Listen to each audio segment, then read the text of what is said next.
Welcome back to The Explainer. Today, we're doing a real deep dive.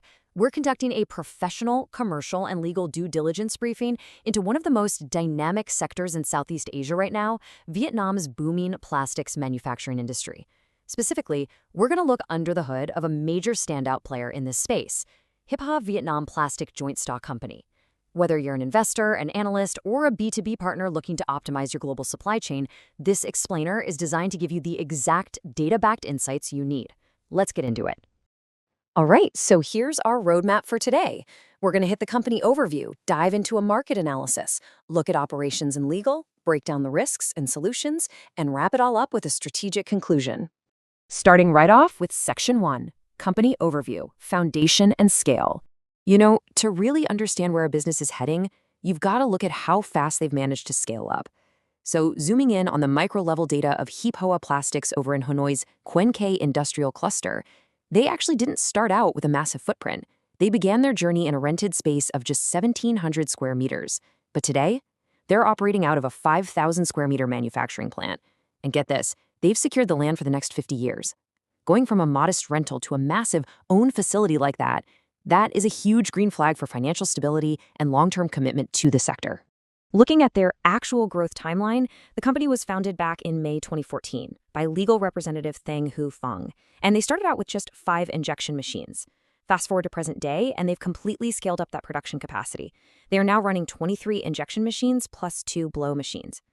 So it's not just about, plugging in more equipment. It represents a highly deliberate strategy to pump up volume, snag larger contracts, and really diversify the kinds of technical plastics they can offer to their B2B partners.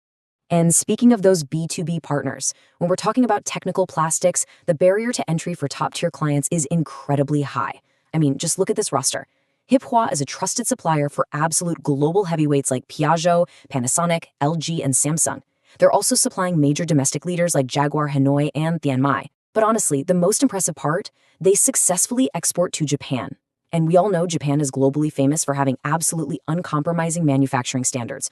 So that client list right there, that is the ultimate proof of their quality. Moving right along to Section 2, Market Analysis and the Macro Environment.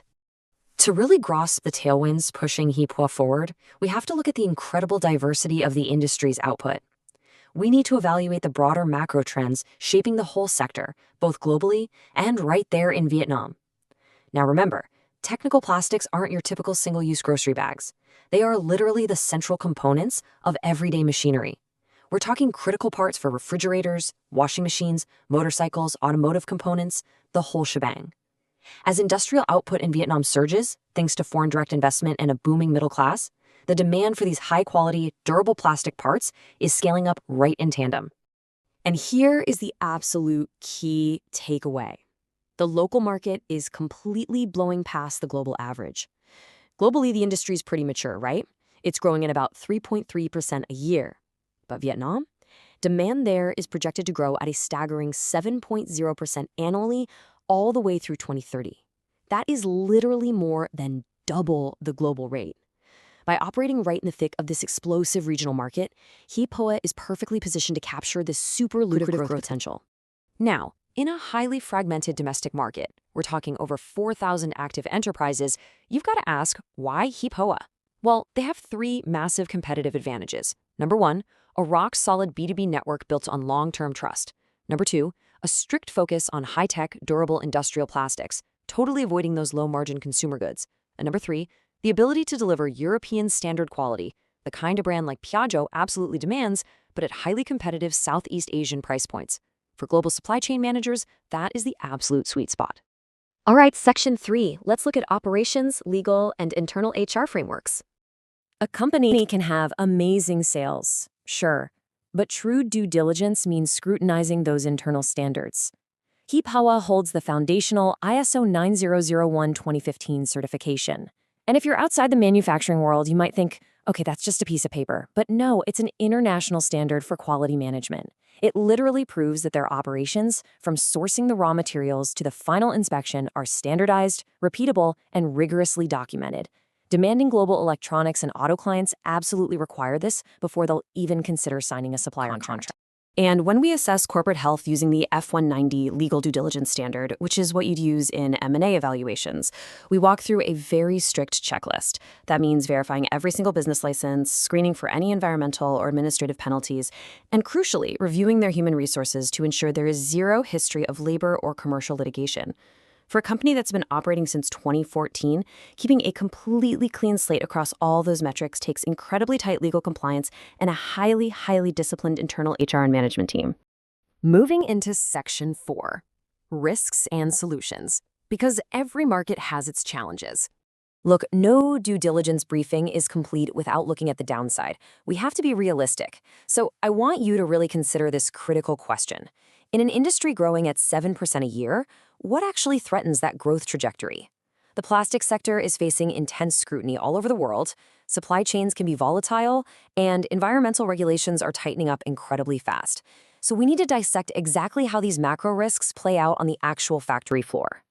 But here's the real differentiator, how Hiep Hua turns those risks into total non-issues through strategic agility. The market as a whole is facing heavy regulatory risks from Vietnam's recent decrees targeting single-use plastics, specifically Decree 08-2022 and Decree 05-2025, which enforce really strict recycling mandates. So Hiep Hua's solution? They simply don't play in that space. They focus entirely on high-tech, durable industrial parts, which are basically exempt from these single-use bans. Brilliant, right? Now, another big risk is the reliance on imported raw materials. But they're actually offsetting this right now by capitalizing on a massive global oversupply of resin. This keeps their raw material costs historically low and pads out those profit margins. And finally, Section 5, our strategic conclusion and final assessment.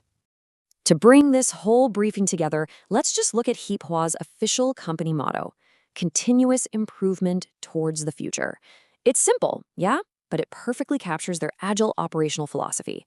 Look, in a market where competitors easily fall behind because of outdated machinery or sloppy compliance, Hiep Hua's continuous investment in bigger facilities, state-of-the-art injection machines, and strict ISO certifications, it proves their long-term strategic resilience. They are not just sitting around reacting to the market, they are actively building for the future of it. So I'm going to leave you with this final provocative thought. As global supply chains continue to realign and look for reliable hubs outside of the traditional centers, how will agile, high-tech manufacturers like Hiep Hua Plastics continue to shape Vietnam's industrial future? When you combine a 7% market growth rate with a company that is this dedicated to quality, super strong HR compliance, and constant improvement, the potential is just massive. Thank you so much for joining me on this explainer. I really hope this deep dive gave you a clear, structured understanding of the forces driving this fascinating sector. Until next time, keep analyzing, keep learning, and stay curious. I just had to let you know you're